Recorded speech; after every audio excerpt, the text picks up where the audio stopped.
Hey, what's up, everybody? It's Charles, and welcome you guys to another episode of the Dreamerspro Show, where we cover everything from sports, hot topics, classic debates, entertainment, and we give you guys a fresh perspective on things and how we see them. And today we got a pretty interesting show for you guys that we definitely want you guys to stick around for. But before we get into it, please make sure you like the video and subscribe to the channel. Now, as y'all know, Marcellus Wiley, former NFL player, TV commentator, he's been in the business, I'm talking about sports media commentary, for a pretty long time. And as a matter of fact, just yesterday, I was watching an old ESPN First Take clip. And in that clip, it was him, Marcellus Wiley, Skip Bayless, I forgot the moderator's name again, and Rob Parker. And they were basically arguing over name calling, in sports, right? And they were going back and forth with it. And I just remember listening to Marcellus Wiley. I'm like, man, this guy can make some pretty strong points. But just this morning, just kind of combing through the internet, and I came across his show on his podcast. And on this particular segment, he was talking about his history in sports media as an analyst. And as y'all know, he worked with ESPN, and he also worked with Fox Sports on the show that he had, I believe, is Speak for Yourself with Emmanuel Acho, right? And Marcellus Wiley is no longer on that show. And in this particular show, he was talking about the past disagreements or past beefs that he had. And the first story he started off with had to do with Max Kellerman, right? And, Max Kellerman wouldn't have been the first person that came to my mind because Max doesn't really seem like a confrontational person up until I heard this story. So what we want to do is we want to play this story for you guys. It's not very long, but we want to play what Marcellus Wiley had to say about the time him and Max Kellerman had a very strong disagreement. And then we're going to come back and react to his comments. So take a listen to what he had to say here. Let me get some of these beefs out there. Max Kellerman, let's start there. Max and I almost got into a fight in front of Starbucks downstairs ESPN one day. Don't ask me why. From my perspective, I don't know why we were about to fight, but I knew what I was mad at. And it wasn't particular. It was in general. Max was talking too much. I was like, damn, dog. Now, I was deferring because Max had already done radio before and I was new to it.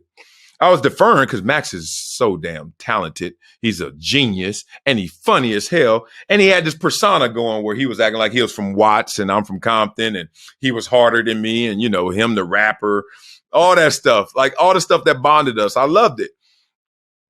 But I got the shtick. I got the persona.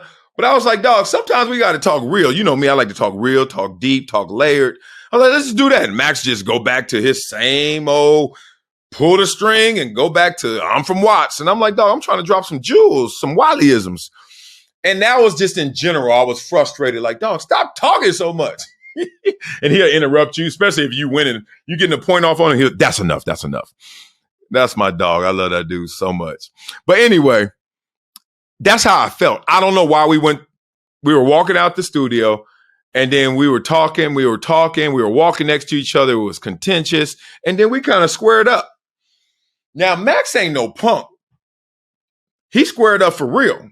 Not like he was going to swing, but like I ain't going to back down kind of square up. And I squared up just because I was like, man, you talk too much. Just chill. I'm not going to swing, dog. And you don't want me to swing because even if I can't fight, and I know you're a boxing analyst, these hands, these paws going to hurt. And I wasn't going to do jack. But I just remember us having a moment of beef right in front of Starbucks. I remember that moment. So you heard what Marcellus Wiley had to say. Now, to me, I thought it was a pretty interesting story, but I think he said some pretty interesting things that I just didn't foresee happening. Number one, he said the fact that Max Kellerman, squared up on him. Now, he mentioned something about Max being from the Bay or something like that. But I think Max Kellerman is from New York. I think Max is a New Yorker. I also know, obviously, that Max used to be a rapper. And we also know that Max has a background in boxing. And funny enough, thinking about Max, when we're talking about his background in boxing, you don't think about Max being someone that can box. You just think about someone that covers the sport. So to hear Marcellus Wiley basically say that at one point Max Kellerman basically squared up on him, and then he said he squared up, and then he said he wasn't going to really do anything, that was a bit surprising. And to me, I'm very surprised by it based on how Max and Stephen A. Smith ended, because on television, Max really showed a tremendous amount of restraint, because there were times on television where Stephen A. Smith would frankly, try to embarrass Max Kellerman. That's literally what he would do, and he showed a lot of restraint.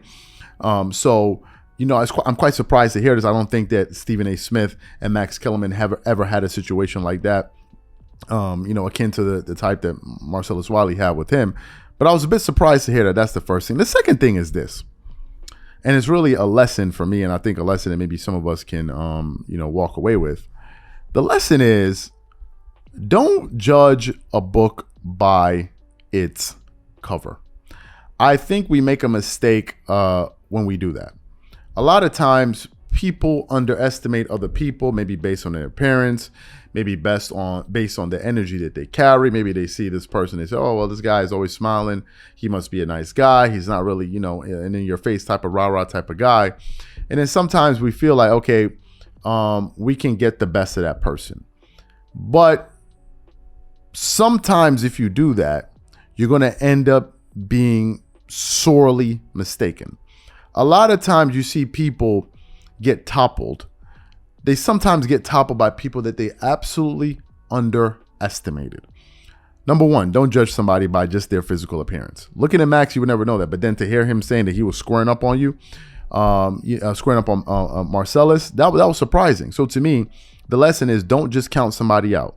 Don't always think you're the biggest gorilla in the jungle, because there's always somebody out there that may surprise you. And number two, that can work against you, because when you go around underestimating people, you really set yourself up for bad results, right? And to me, to hear Max Kellerman have that in him, I was quite surprised by it. But then again, a lot of tough guys are not really rah-rah guys, and not really going to be shouting and getting in your face and doing all of that stuff. They usually quite quiet. Now, if you listen further into that interview, into that segment, he also talked about the time he had a disagreement with Michelle Beadle. He talked about the time he had a disagreement with Emmanuel Acho, although he said he's very, very friendly with him, and that's his friend and all of these different things. But to me, it was really nice to hear a story like that, because a lot of times we don't get to go behind the scenes to see what really happens between some of these people on television. We just see them up there, we see them talking, we see them have disagreements on television, and then the very next day they come back the next morning and all of a sudden they're smiling. I'm sure in the future we're going to hear stories like this about Skip Bayless and Shannon Sharpe, because there's no way you can tell me that these guys get into such heated debates and then at the end of the show they're just like, hey man, that was a fun show, see you tomorrow. No, I'm sure sometimes some of these things linger, right? So it'd be pretty interesting to hear some of the things that happen on other shows with other personalities that all of us are aware about. So these are my thoughts and opinions on this. The question is, what do you think about the story that Marcellus Wiley had to tell? And were you surprised to hear that Max Kellerman was up there squaring up on Marcellus? Whatever you guys think, please leave your thoughts and comments in the comment section, and we catch you guys on the next show. Peace.